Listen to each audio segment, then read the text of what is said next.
Assalamualaikum warahmatullahi wabarakatuh. Perkenalkan sebelumnya saya Bella Aprila dari kelas A Manajemen Kompensasi. Di sini saya akan memaparkan hasil analisis terhadap sistem kompensasi yang berlaku di Paragon Technology and Innovation. Baik, lanjut saja. Pada materi yang akan saya bahas itu seperti ada pendahuluan, profil perusahaannya, analisis strategi kompensasi, evaluasi keadilan kompensasi, saran perbaikan teori motivasi dan rancangan ulang, serta alasan perubahannya. Baik, materi pertama itu pendahuluannya. Sistem kompensasi adalah elemen penting dalam pengelolaan sumber daya manusia yang berdampak pada motivasi, kepuasan kerja, dan kinerja karyawan. Kompensasi yang adil mencakup aspek finansial dan penghargaan non-finansial. Sistem yang efektif harus memenuhi prinsip keadilan dan mendorong motivasi. Kompensasi yang tepat meningkatkan retensi tenaga kerja, sedangkan yang tidak adil dapat menimbulkan ketidakpuasan. Maka karena itu, pemahaman tentang strategi kompensasi menjadi sangat penting. PT Paragon Technology and Innovation ini merupakan perusahaan kosmetik ternama di Indonesia yang perlu terus mengevaluasi sistem kompensasi untuk menghadapi ekspektasi karyawan dan tantangan pasar. Kemudian selanjutnya itu ada profil perusahaan dari PT Paragon. PT Paragon Technology and Innovation ini merupakan produsen kosmetik yang sangat dikenal di Indonesia, terutama lewat brand kosmetik seperti Wardah, Makeover, dan Emina, serta Kaf. PT ini berdiri sejak 1985 dan berkembang pesat dengan jaringan distribusi luas di Indonesia. Paragon juga mempunyai komitmen yang kuat terhadap inovasi, pengembangan sumber daya manusia, dan juga tanggung jawabnya soal perusahaan atau CSR. Misalnya lewat program beasiswa pemberdayaan perempuan dan kegiatan lingkungan. Secara budaya organisasinya, Paragon menjunjung nilai spiritualitas, kerja keras, dan kolaborasi. Untuk pengembangan karyawan, Paragon menyediakan berbagai pelatihan dan pengembangan kompetensi secara berkala dan berkelanjutan. Selain itu, lingkungan kerja di Paragon juga sangat inklusif, sehat, dan mendukung keseimbangan antara kerja dan kehidupan pribadi. Karena itu, tidak heran kalau perusahaan ini menjadi tempat kerja favorit bagi banyak anak muda dan profesional di industri kosmetik maupun manufaktur. Kemudian analisis strategi kompensasi saat ini di Paragon. Yang pertama itu gaji pokoknya. Gaji pokok yang ditawarkan oleh Paragon ini umumnya kompetitif di pasar. Tergantung pada tanggung jawab dan masa kerjanya juga. Kemudian struktur gaji berbasis pada posisi, jenjang karir, dan pengalaman kerja. Selain itu, Paragon juga menerapkan prinsip meritokrasi dalam penetapan gaji, di mana karyawan yang menunjukkan performa tinggi berpeluang untuk mendapatkan kenaikan gaji lebih cepat. Kemudian selanjutnya ada tunjangan. Yang pertama itu ada tunjangan kesehatan. Tunjangan kesehatan ini mencakup BPJS dan asuransi swasta. Namun hanya namun tidak hanya untuk karyawan tetapi juga untuk keluarga inti. Hal ini memberikan perlindungan kesehatan yang lebih komprehensif dan menunjukkan komitmen perusahaan terhadap kesejahteraan keluarga karyawan. Kemudian selanjutnya ada tunjangan transportasi dan makan yang disesuaikan dengan lokasi kerja, memastikan bahwa biaya hidup dan kebutuhan sehari-hari karyawan tetap terakomodasi, terutama bagi mereka yang bekerja di lokasi produksi yang jauh dari pusat kota. Kemudian yang ketiga, program cuti yang fleksibel, termasuk cuti melahirkan yang melebihi standar nasional.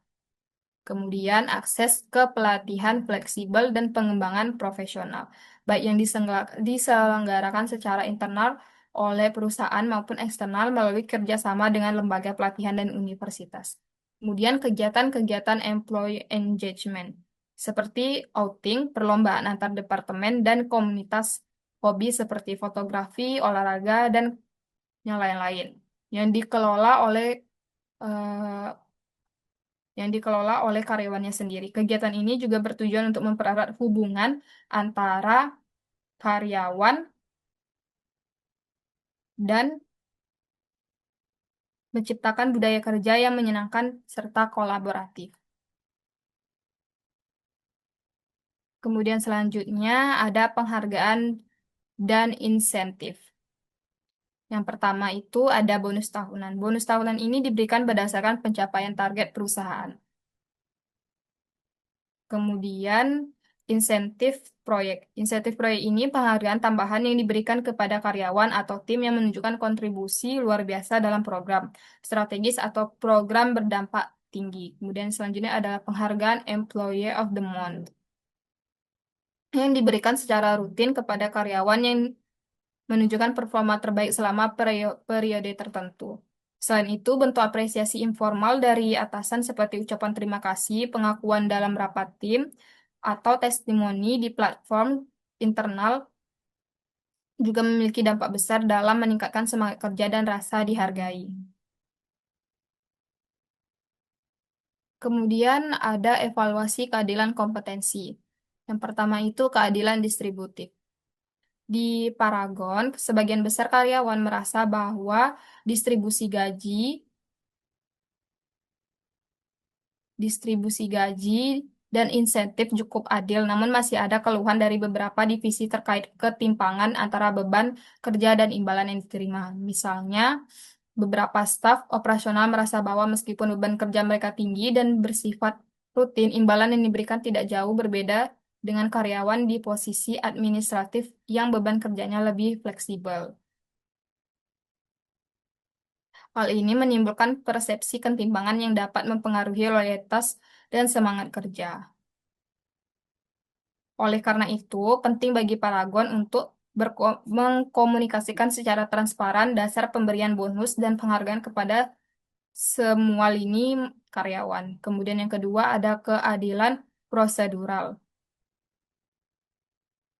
Beberapa karyawan merasa bahwa proses penilaian kinerja masih bergantung pada subjektivitas atasan tanpa indikator yang sepenuhnya terukur. Ketidak Ketidakterbukaan dalam kriteria penilaian menimbulkan ketidakpastian terhadap keputusan kenaikan gaji, bonus, dan promosi. Selain itu, belum adanya mekanisme banding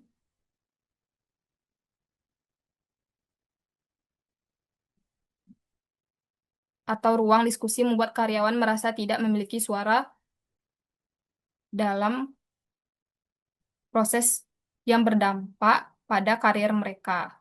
Kemudian karyawan juga tidak hanya menginginkan hasil yang adil, tetapi juga dilibatkan dalam prosesnya. Oleh karena itu, disarankan bagi Paragon untuk menyusun kebijakan evaluasi kinerja yang disertai indikator kuantitatif dan kualitatif yang terukur. Kemudian disarankan juga agar melibatkan karyawan dalam penyusunan standar penilaian atau melakukan diskusi pasca evaluasi. Kemudian membangun sistem pelaporan jika terdapat ketidaksesuaian atau ketidakadilan dalam proses evaluasi. Selanjutnya,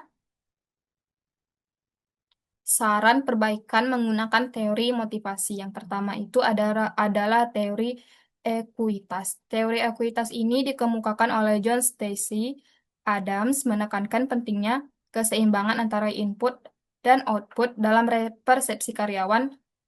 Input mencakup usaha, keterampilan, waktu, dan loyalitas, sedangkan output meliputi gaji, penghargaan, pengakuan, dan kesempatan promosi. Jika karyawan merasa bahwa input mereka tidak sebanding dengan karyawan, merasa bahwa output yang diterima dibandingkan dengan rekan kerja lain, mereka cenderung mengalami demotivasi.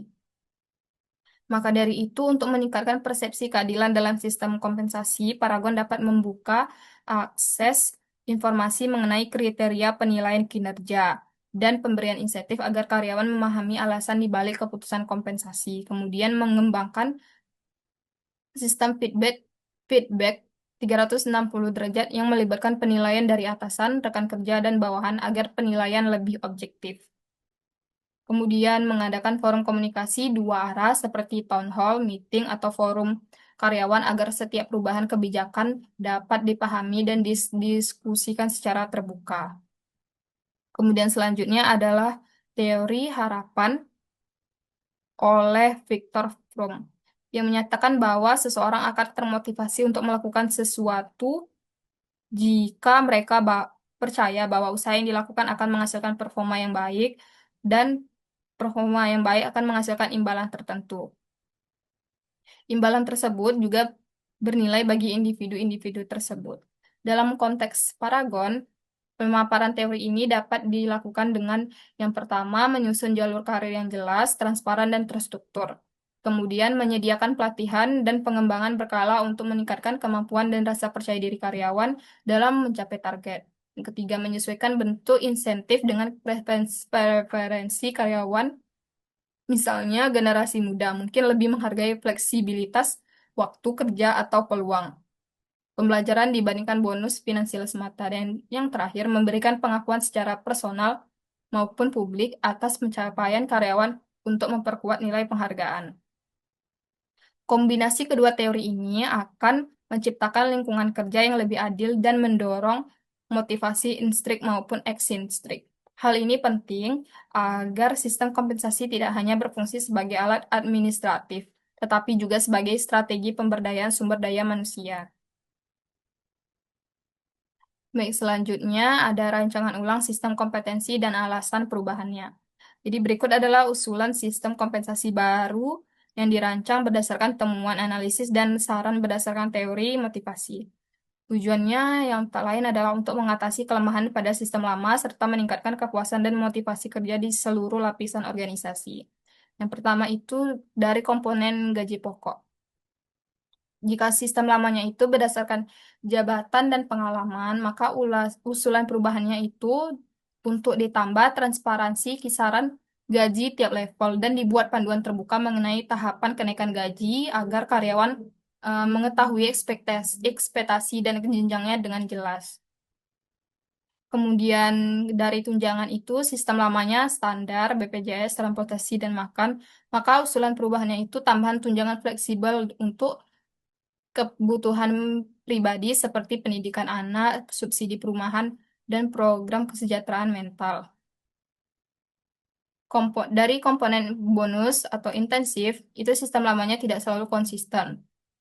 Maka usulan perubahannya itu dibuat skema insentif berbasis pencapaian individu dan tim secara terbuka, termasuk pengakuan proyek jangka pendek dan hasil kerja kreatif. Baik, yang selanjutnya ada penghargaan. Jika sistem lamanya itu Employee of the Month, maka usulan terbarunya itu program penghargaan dengan kriteria multidimensi seperti inovasi, kepemimpinan, dan kolaborasi termasuk pengakuan publik dan reward.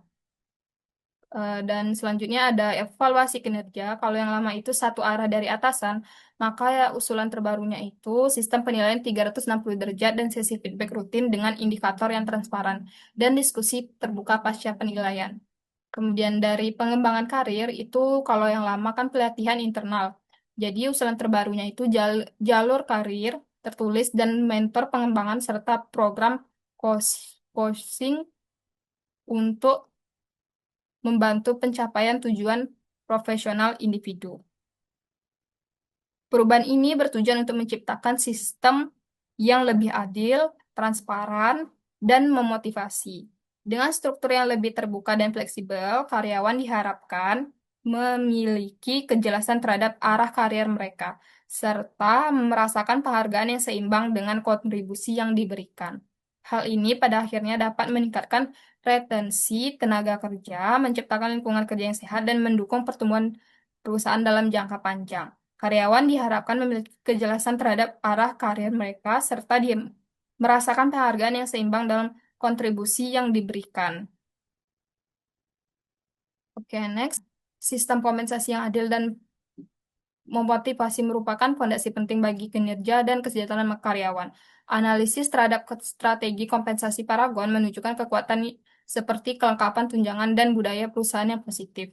Namun, masih ada ruang untuk perbaikan. Dengan menerapkan teori ekuitas dan teori harapan, Paragon dapat merancang sistem kompensasi yang lebih berkeadilan dan memotivasi yang diharapkan mampu meningkatkan loyalitas dalam jangka panjang.